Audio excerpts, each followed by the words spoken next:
최근 우리나라 정치권에 이 혁신의 바람이 불고 있습니다. 우리 나이로 37살, 참 젊은 나이죠.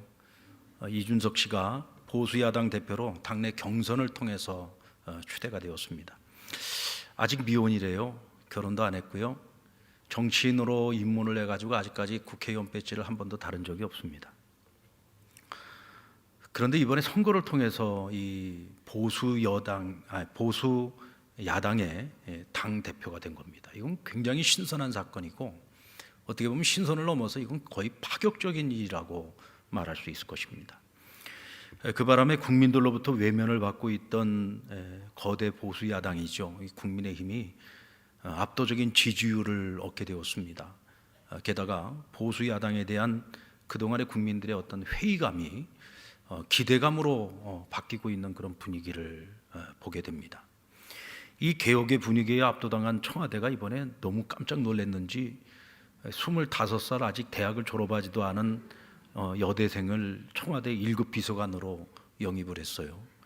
여러분, 이 청와대 1급 비서관이 되려면은요, 공무원 생활 시작해서 거의 이제 마지막에 다는 별인데, 이걸 아직 대학을 졸업하지도 않은 25살 우리 청년에게 이것을 맡겼어요. 뭐 나이야 뭔 상관이겠습니다만은 어쨌든 지금까지는 뭐 감히 상상도 할 수 없었던 그런 파격적인 행보가 심지어는 청와대에서까지 이어지고 있는 것을 보면 지금 우리 사회가 뭔가 큰 것들을 기대하고 뭔가 새로운 개혁을, 변화를 요구하고 있는 것이 아닌가라는 생각을 갖게 됩니다.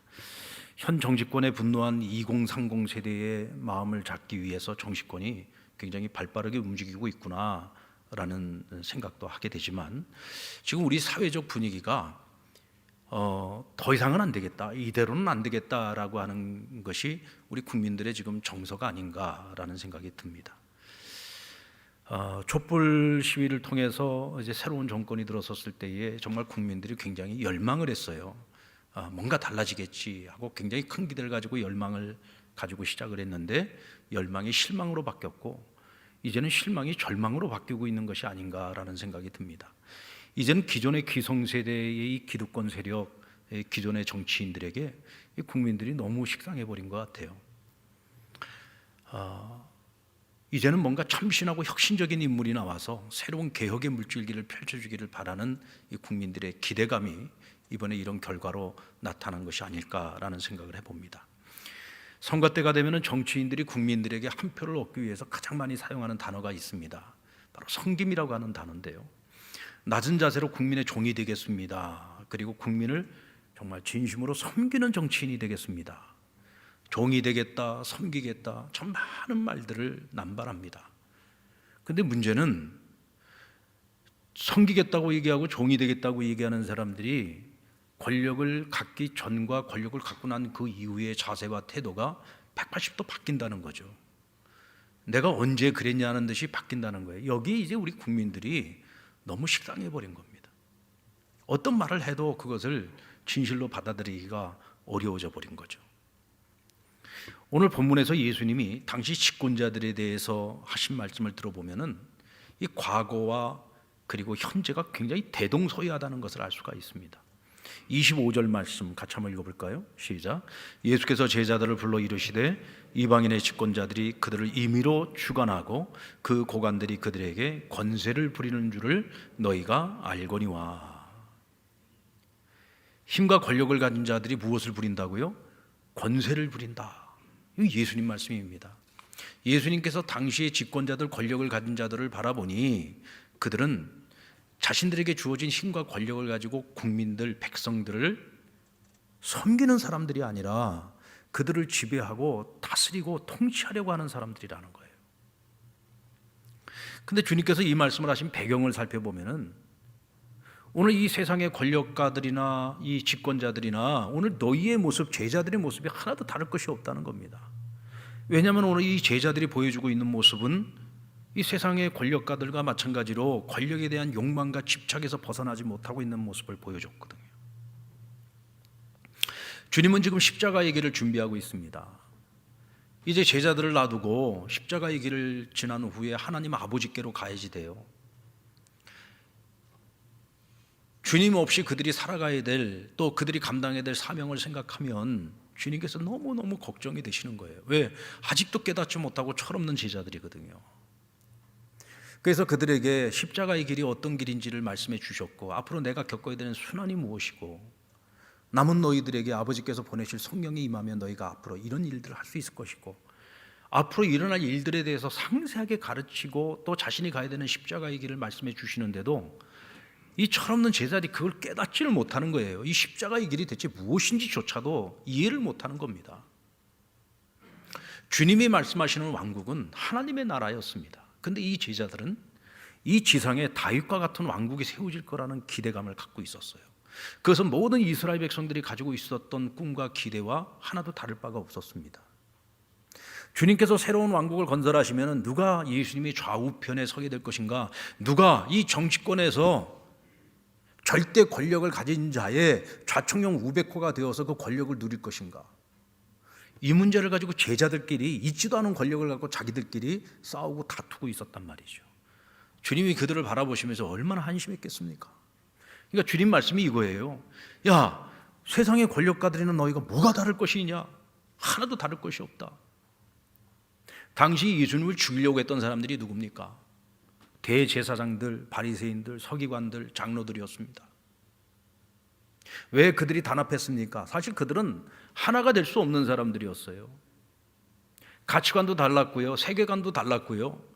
그들이 믿는 하나님, 같은 하나님을 믿고 있지만 그들이 각자가 믿고 있는 교리가 다 달랐습니다. 그래서 자기들끼리 누가 서로 옳은지를 가지고 날마다 싸우고 다투는 사람들이었는데, 예수님을 죽이기 위해서는 그들이 다 같이 하나가 되고 단합이 됐어요. 그럼 이들이 왜 그토록 예수님을 제거하려고 애를 썼느냐? 자신들이 가지고 있는 헤게모니, 이 권력을 지키기 위한 것이었습니다. 당시의 예수님은 백성들로부터 절대적인 지지를 얻고 있었죠. 예수님께서 우리를 해방시켜 줄 거라고 생각했습니다.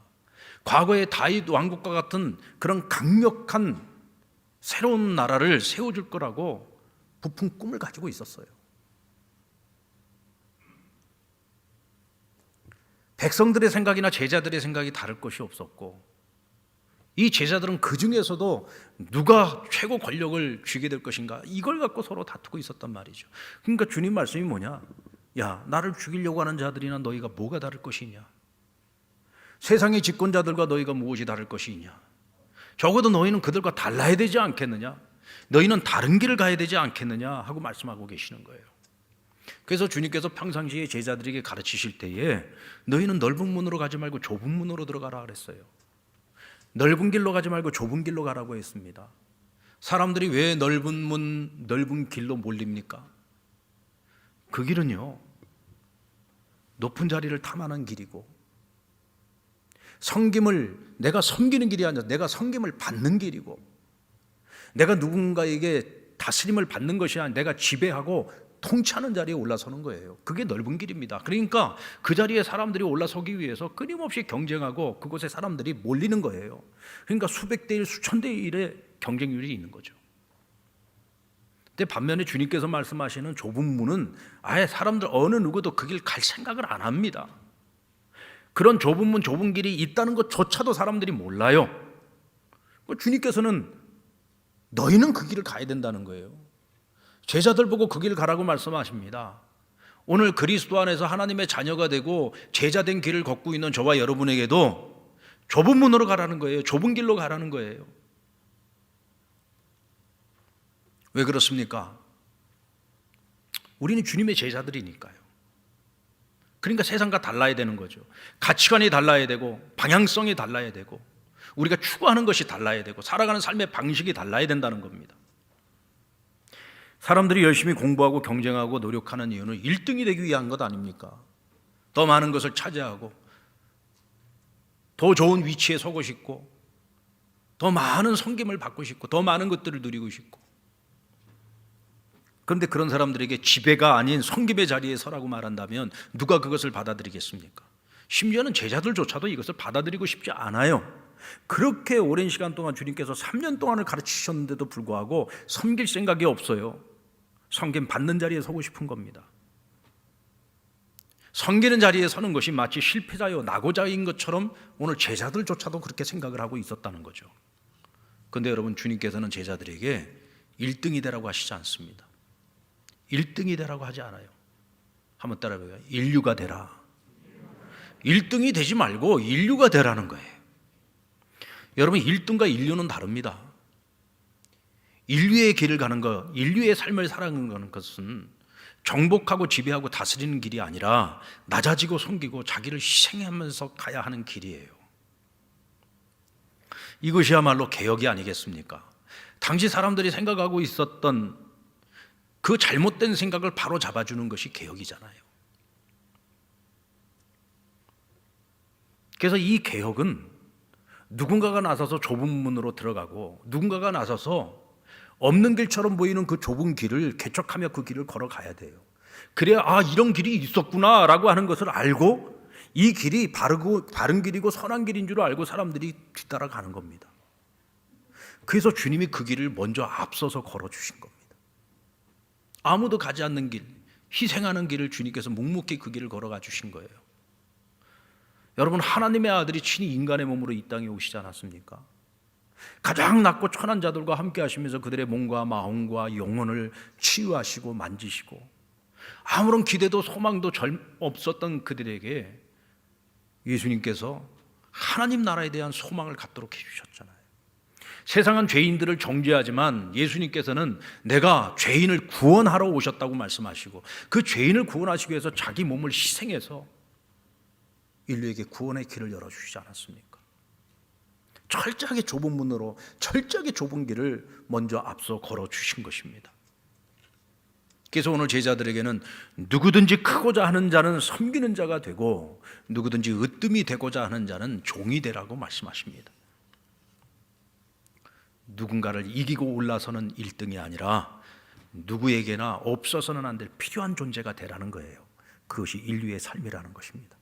여러분, 헤르만 헤세의 동방술래라고 하는 책에 보면은 레오라고 하는 인물이 나오는데 이 사람이야말로 인류 인생을 살았던 사람의 하나의 본보기가 될 수 있죠. 전쟁 이후에 영적 정신적 각성을 위해서 사람들이 동방으로 순례길을 떠납니다. 이 순례 중에 많은 사람들이 멸시도 당하고 어려움도 많이 겪지만은 그 가운데 하나님의 은혜가 있었어요. 어려운 순례길에서 그들에게 가장 힘이 되어 주었던 사람은 다름 아닌 그들의 허드렛 일을 다 도맡아서 해주었던 하인 레오였습니다. 그는 허드렛 일만 하는 것이 아니라 노래를 불러주기도 하고 악기를 연주해 주기도 하고 하면서 지친 여정 속에 피곤해 있는 그 일행들에게 마음의 쉼터가 되어주기도 했습니다. 그런데 잘 진행 중이던 순례길이 어느 날 하인 레오가 행방불명이 되면서 위기가 찾아오게 됩니다. 아무리 레오를 찾아도 이 레오가 대체 어디 있는지 찾을 수가 없는 거예요. 그러니까 갑자기 실종이 돼버린 겁니다. 그러면서 이 순례팀에 큰 위기가 닥쳐왔어요. 갑자기 그들의 마음속에 막 절망감이 찾아오기 시작하고 막 자기들끼리 갈등이 생기기 시작하고 무기력해지기 시작하고 믿음이 사라져버리고 또 순례길을 지금 우리가 왜 끝까지 가야지 되는지 그 목적조차도 취지조차도 의미와 가치조차도 다 상실해버리고 말아요. 그러면서 이 순례길을 계속 가야 되는지 말아야 되는지 거의 자포자기 상태에 빠지게 됩니다. 그때서야 비로소 누가 진정 우리 무리들 가운데 진정한 리더였는지를 깨닫게 되는 거예요. 자신들의 그 옷을 더러운 옷도 레오가 다 빨아줬습니다. 날마다 그들이 먹는 음식도 레오가 다 마련해 줬습니다. 그들이 피곤하고 지쳐 있을 때에는 노래도 불러주고 악기도 연주를 해주고 그가 자신들의 이 순례길에서 얼마나 지대한 영향을 미치고 있는지를 전혀 깨닫지 못하고 있었던, 그냥 누리고만 있었던 거예요. 섬김을 받고만 있었던 겁니다. 근데 막상 그가 사라지고 나니까 아무것도 돌아가는 것이 없는 거예요. 패닉 상태에 빠진 거죠. 그러면서 이 레오가 얼마나 소중한 존재였는지를 깨닫게 되는 겁니다. 우리 중에 진정한 리더는 누구였느냐? 우리를 섬겨준 레오가 진정한 리더였다라는 사실을 깨닫게 되죠. 그리고 더 놀라운 것은 뒤늦게 안 사실이지만 그 레오가 자신들이 섬기고 있는 그 교단의 지도자였다는 사실을 깨닫게 됩니다. 그러니까 지도자가 스스로 하인이 되어서 이 순례팀을 섬기고 있었던 거예요. 바로 그 섬김의 리더십이 있을 때에는 그들이 평안히 순례길을 걸을 수 있었지만 이 섬김의 리더십이 사라지는 그 순간에 그들은 완전 패닉 상태에 빠지고 말았다는 거죠. 여러분, 레오와 같은 인생이야말로 인류 인생 아닙니까? 모든 사람들이 필요로 하는 삶, 스스로 자기를 낮추고 모든 사람의 종이 되어 자기를 희생하며 섬기는 사람, 예수님이 인류 인생을 사신 분이었고 오늘 레오와 같은 인생이 인류 인생이라고 말할 수 있죠. 오늘 우리 사회가 찾고 있는 정치인, 1등 정치인을 찾고 있는 게 아니잖아요. 선거에서 이긴 1등 정치인들 얼마나 많습니까? 그러나 정작 국민들이 정말 바라고 찾고 있는 정치인은 어떤 정치인이에요? 인류 정치인을 찾고 있는 겁니다. 국민들을 섬기고 국민들의 종이 되어서 자기를 희생할 줄 아는 그런 정치인을 찾고 있는 거죠. 여러분, 이것이 근데 정치인뿐이겠습니까? 우리 각 사회 각 분야에서 우리가 찾고 있는 리더는 바로 이런 섬기는 리더인 거죠. 오늘 믿는 자인 저와 여러분들이 여러분들 가정에서나 여러분들이 살아가는 모든 삶의 자리에서 여러분들이 살고 있는 모든 곳 곳곳에서 여러분들이 그런 섬기는 리더가 될 수 있기를 주의 이름으로 축원합니다. 60이 넘은 부부들에게 물었답니다. 60이 넘은 부부니까 이 부부로 산 지가 꽤 오래되신 분들이죠. 아내에게 물었어요. 아내에게 있어야 할 것 가장 중요한 것 5가지가 무엇입니까? 하고 물었는데 첫 번째가 돈이에요. 두 번째 건강, 그리고 딸. 아들보다 딸이 좋아요. 엄마들한테는 나이 먹어갈수록 딸이 친구가 된다고 하잖아요. 아들만 계신 분들은 참 죄송합니다만은 뭐 뒤늦게라도 딸이 하나 있으면 이 딸이 필요한가 봐요. 세 번째가 딸이에요. 그 다음 네 번째 친구. 5번째가 뭘까요? 남편? 아닙니다. 강아지래요. 아내들에게는 남편이 이 5번째 순위에 못 들어가 강아지한테 밀렸어. 자, 그런데 남편들에게 물었습니다. 남편들에게 꼭 필요한 거 5가지가 뭐냐고 물어봤더니 첫 번째가 애엄마, 둘째가 아내, 세 번째가 집사람, 네 번째가 처, 5번째 마누라였답니다. 그러니까 남편들은 아내만 있으면 돼. 딴 거 다 필요 없어요. 아내만 있으면 되는 거예요. 이게 참 우리가 지금 웃고 있습니다만은 남편들 입장에서는 굉장히 씁쓸한 얘기 아닙니까? 이 지금 우리가 필요의 우선순위에서 강아지한테도 밀렸어요. 근데 왜 남편들은 처음부터 끝까지 아내만 있으면 된다고 얘기할까요? 이게 바로 섬김의 리더십입니다. 알게 모르게 참고 인내하면서 남편을 그리고 자녀들을 가정에서 열심히 섬겼어요. 항상 섬기는 자리에 있었단 말이죠. 그러니까 꼭 필요한 사람인 거예요. 그러니까 다른 거 다 필요 없어. 아내만 있으면 되는 거예요. 여러분, 정말로 행복한 부부가 되고 인류 남편이 되고 인류 아내가 되려면 어떻게 해야 될까요? 서로에게 꼭 필요한 사람이 돼야 되겠죠. 서로에게 꼭 필요한 사람이 된다는 얘기는 무슨 얘기냐? 서로를 섬기는 사람이 돼야 된다는 얘기예요. 부부가 함께 오래 살면 오래 살수록 내가 상대방에게 무엇으로 섬길까를 끊임없이 고민해야 됩니다. 내가 지금까지 늘 섬김을 받아왔다고 해서 난 죽을 때까지 섬김을 받아야만 된다고 생각하면 안 돼요. 내가 지금까지 섬김을 더 많이 받은 것 같다고 생각을 한다면 앞으로 내가 더 많이 섬기려고 애를 써야 되겠죠. 그래야 그 부부가 끝까지 서로 행복하게 살지 않겠습니까? 그래야 인류 남편이 되고 인류 아내가 되지 않겠어요? 교회도 역시 마찬가지입니다. 여러분, 교회에서 인류 성도는 누굴까요? 인류 성도는 누굴까요? 섬기는 성도 아니겠습니까? 꼭 필요로 하는 사람. 있으나 마나 없어도 없는지도 모르는 그런 사람이 아니라 그 한 사람이 없으면 아무것도 안 돌아가요. 왜? 그가 늘 섬기고 있었기 때문에.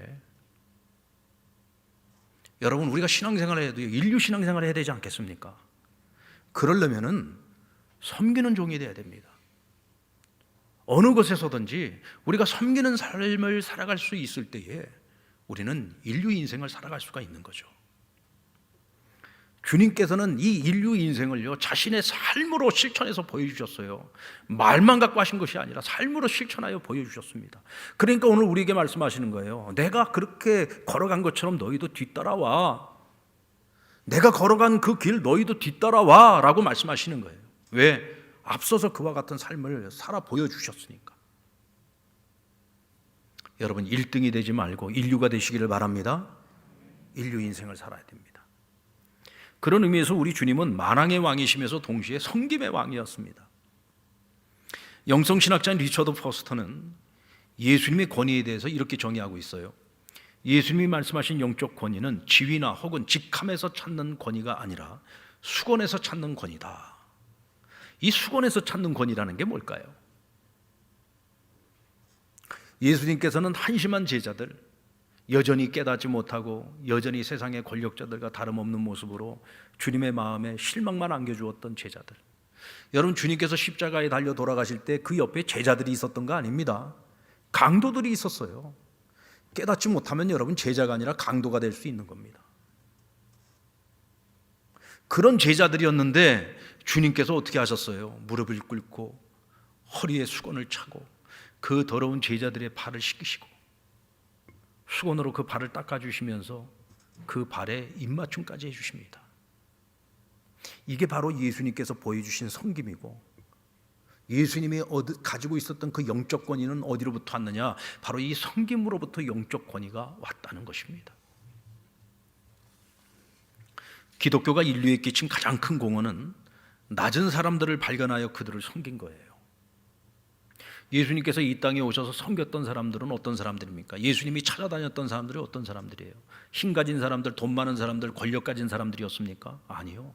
세상에서 소외되고 버림받고 가난하고 어렵고 병든 자들, 세상에서 사람 취급도 못 받았던 사람들, 주님은 그들을 찾아다녔습니다. 그리고 그들을 섬기시는데 어떻게 섬겼어요? 너희도 사랑받을 만한 가치가 있는 존재들이야. 너희는 하나님의 형상대로 지음받은 존재들이야. 자기 스스로의 가치를 깨닫게 만들어주시고 세상에서 아무런 소망도 없이 살아가는 이들에게 하늘의 소망, 하나님 나라의 소망을 그들에게 안겨주셨잖아요.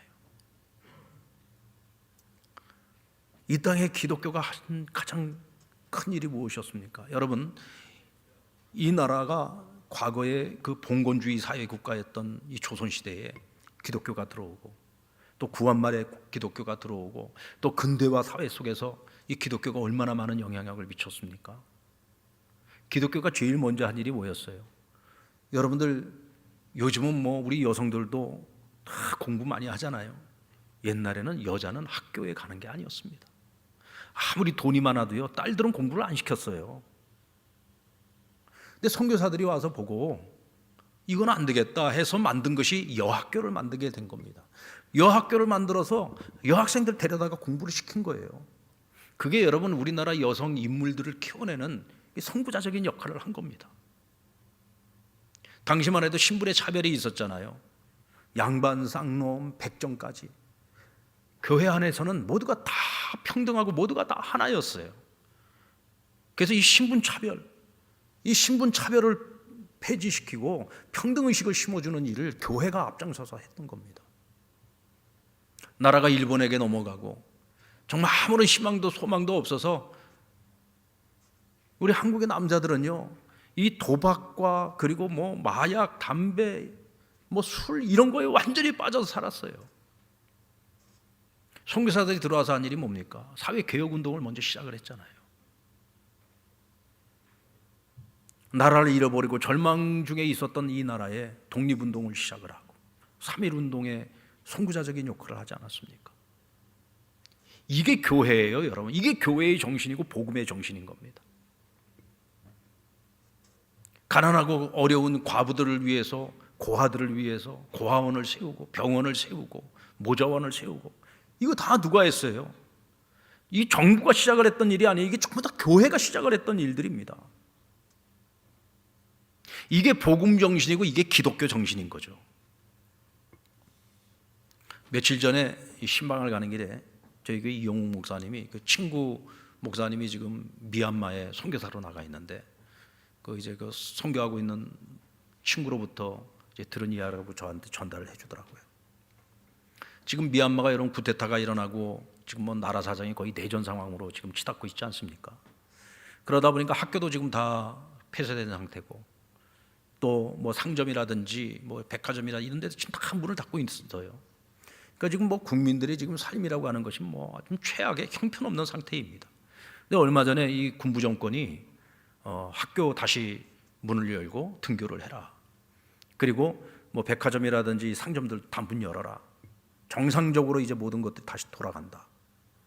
왜 지금 내전 상황에서 이런 일이 지금 벌어지고 있느냐? 지금 외부 세계에 우리가 이제 다시 모든 것이 회복되고 우리 지금 정상 국가로서 잘 가고 있다. 이걸 좀 보여주고 싶은 거죠.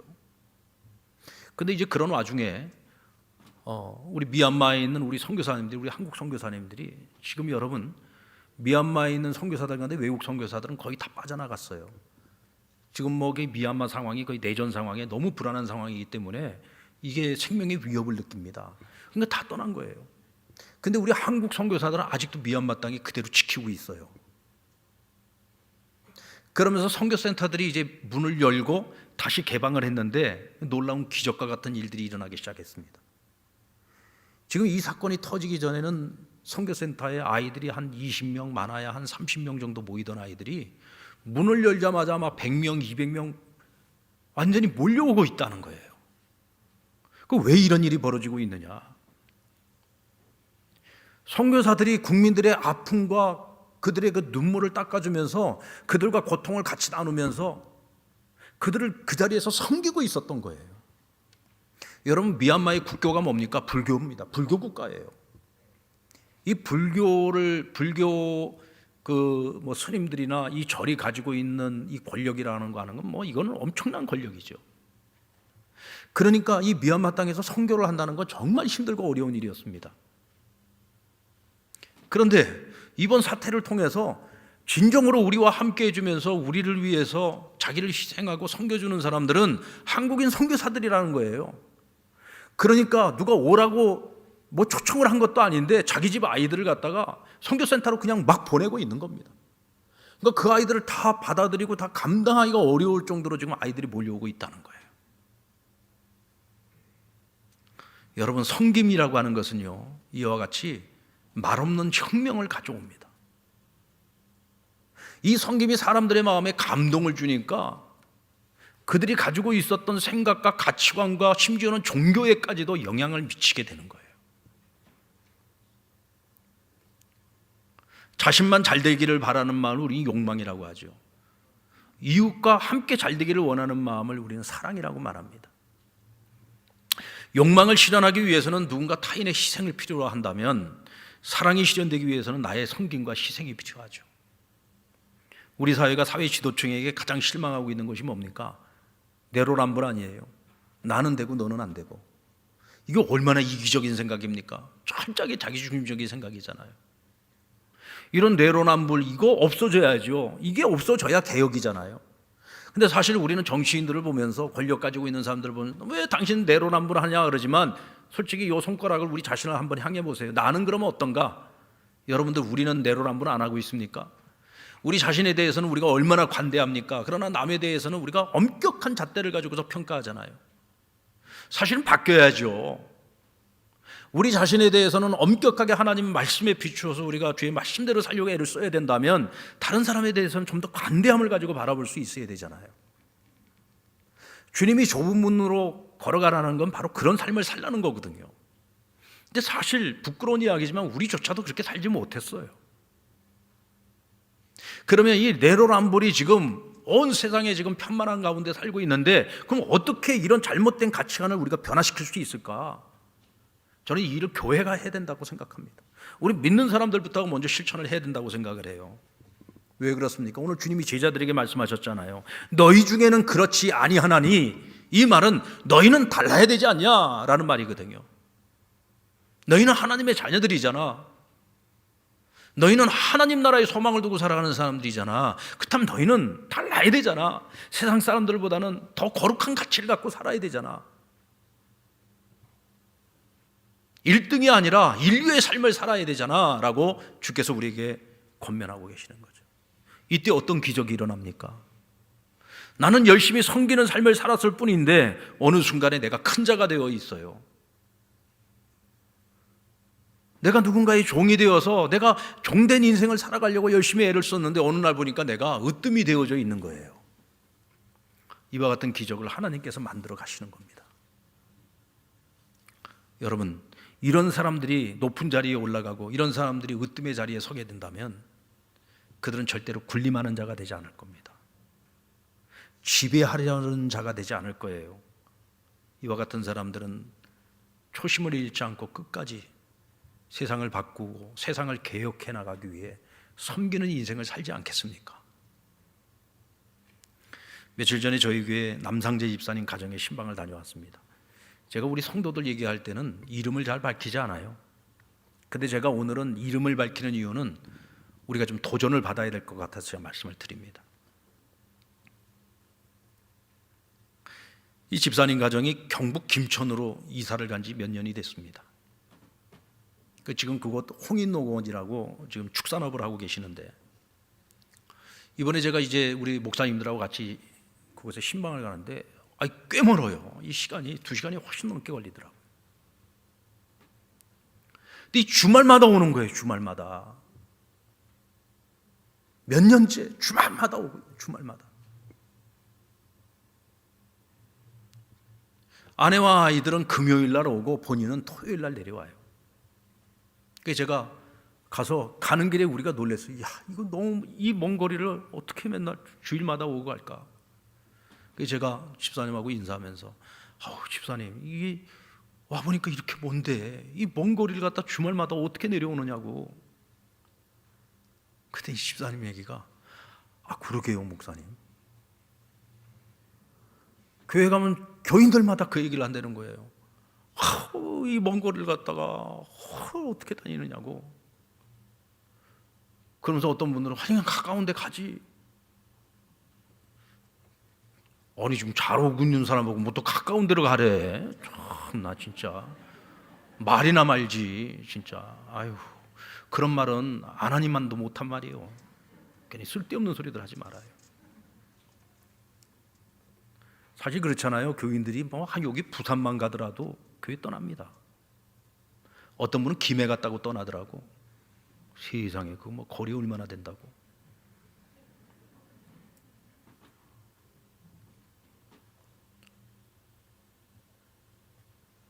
이분 얘기가, 근데 목사님 저는요 하나도 힘들지 않아요.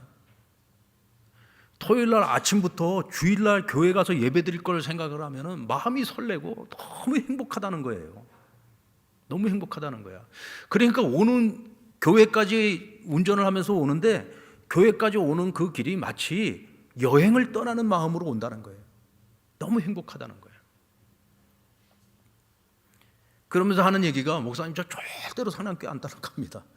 세상에 목사한테 제일 사랑스러운 말이죠.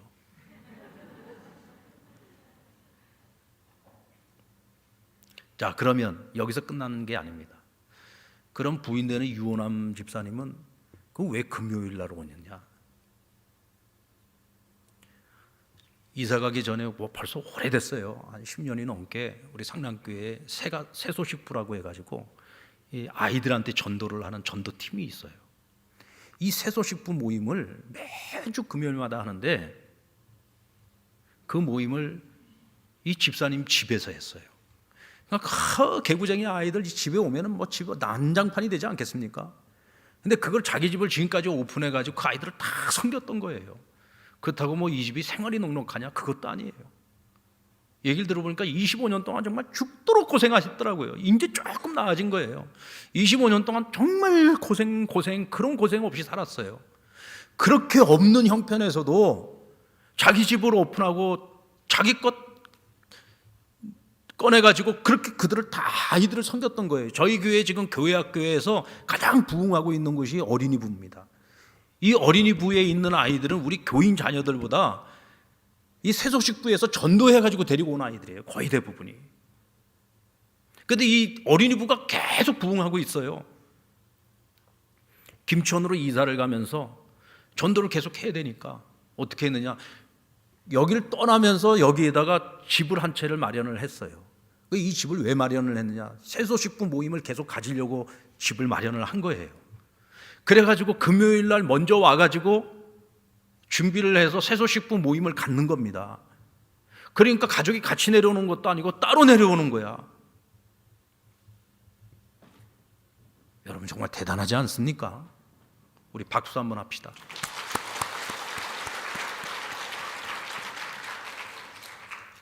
한 분 얘기 더 합시다. 오늘 또 하필이면 오늘 안 오셨네. 저기 장로님 가운데 조성진 장로님 아시죠? 그 지금 서울에 계세요. 근데 주말마다 예배드리러 오시고 또 사역 감당하려고 오시잖아요. 뭐 특별한 일이 없는 한은 내려오십니다. 저도 이번에 이제 지난주에 이제 서울을 다녀왔는데 서울 한번 갔다 오려면 뭐 KTX 타고 갔다 오는데도 그렇게 피곤하고 힘들어요. 근데 이걸 매주마다 그 일을 하고 있는 거예요. 지금 매주마다. 얼마든지 핑계도 될 수 있을 거예요. 그러나 이것이 사명이고 이것이 내가 교회를 사랑하고 섬기는 일이고 이거 하나님을 섬기는 일이라고 생각하기 때문에 그 힘든 일을 마다하지 않고 주말마다 내려오는 겁니다. 여러분들 정말 교회와 지척에 살면서도 30분 거리 이내에 살면서도 주일 예배 참석하는 일이 어려운 분들이 많이 있잖아요. 나름대로 여러 가지 많은 핑계거리가 있을 겁니다. 이유가 있지요. 왜 없겠습니까? 그러나 어떤 이유도 어떤 핑계도 남상재 집사님이 이 가정이나 조성진 장로님 앞에서 저는 어떤 것도 이유가 될 수 없다고 생각해요. 다 핑계거리입니다.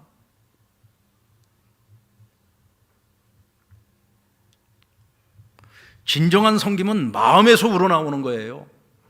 말이 아닙니다. 삶으로 실천하는 거예요. 예배라고 하는 건 우리가 생명을 걸어야 되는 거잖아요. 생명을 거는 것입니다. 과거에 우리의 신앙의 선배들은 생명을 걸고 예배를 지켰어요. 그런데 우리가 예배를 지키는 일에 뭐 그렇게 이유가 많고 핑계가 많습니까? 우리가 하나님을 섬깁니다. 교회 공동체를 섬깁니다. 여러분, 우리가 할 만해서 하는 거 아니에요. 바쁘지 않은 사람 없고요. 이유 없는 사람 없어요. 그럼에도 불구하고 해야 하는 사명이기 때문에 섬기는 거예요. 각 교회 안에 여러 부서가 있고 여러 가지 사역들이 있어요. 주일에도 그들이 각각 자기 자리에서 여러 가지 이유가 있고 여러 가지 환경에 문제가 있지만 할 수 없는 가운데서 그 자리를 열심히 지켜주고 있기 때문에 우리가 평안하게 예배를 드릴 수 있는 것이고, 교회가, 하나님의 교회가 무리 없이 문제 없이 돌아갈 수 있는 거예요.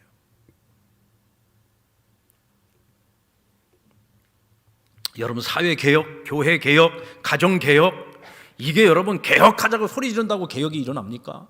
아니요. 말없이 묵묵히 자기 자리에서 할 수 없는 가운데서도 사명인 줄 알고 섬김의 삶을 살아가는 그런 한 사람 한 사람을 통해서 세상은 바뀌어가는 것이고 개혁이 되어가는 것입니다. 아멘도 우리 사랑부 친구들이 제일 잘해. 보면 아주 그냥.